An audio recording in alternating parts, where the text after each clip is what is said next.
भगवान शिव के त्रिपुरारी बनने की कथा। पौराणिक काल में एक अत्यंत शक्तिशाली और महत्वाकांक्षी असुर था जिसका नाम तारकासुर था।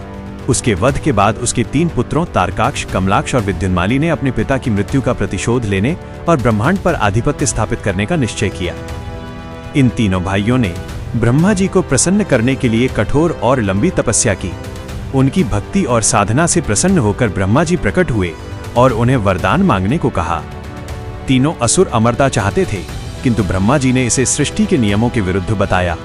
तब असुरों ने अपनी चतुराई का परिचय देते हुए एक अनोखा वरदान मांगा।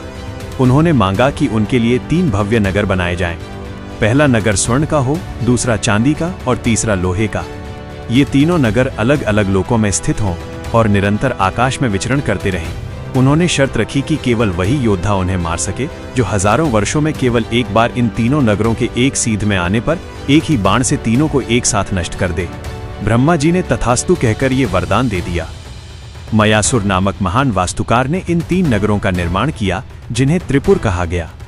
स्वर्ण का नगर स्वर्ग में, चांदी का अंतरिक्ष में और लोहे का पृथ्वी के निकट स्थापित हुआ।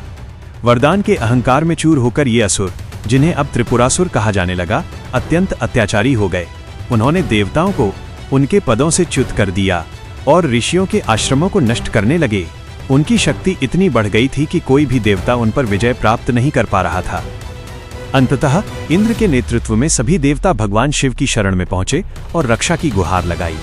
महादेव ने असुरों के विनाश का संकल्प लिया। त्रिपुरासुर का अंत करने के लिए देवताओं ने मिलकर एक दिव्य और अलौकिक रथ तैयार किया। इस रथ की संरचना समस्त ब्रह्मांड की शक्तियों का प्रतीक थी। पृथ्वी स्वयं रथ बनी, सूर्य और चंद्रमा उसके पहिए बने, मेरु पर्वत को धनुष बनाया गया और वासुकी नाग को उसकी प्रत्यंचा। स्वयं भगवान विष्णु उस धनुष का बाण बने और ब्रह्मा जी ने सारथी का दायित्व संभाला।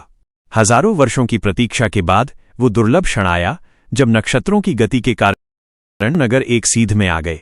उस सटीक क्षण पर महादेव ने अपना पिनाक धनुष और भगवान विष्णु रूपी बाण को प्रत्यंचा पर चढ़ाकर प्रहार किया। उस एक नगरों को अग्नि की लपटों में झोंक दिया। देखते ही देखते तीनों असुर भाई और उनके पापी नगर भस्म होकर आकाश से गिर पड़े।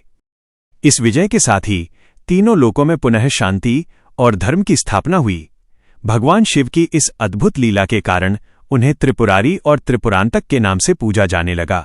ये कथा हमें सिखाती है कि चाहे बुराई कितनी भी संगठित और शक्तिशाली क्यों न हो, सत्य और धर्म के समक्ष उसका अंत निश्चित है। आध्यात्मिक रूप से त्रिपुर हमारे भीतर के अहंकार, मोह और अज्ञान के प्रतीक हैं, जिन्हें केवल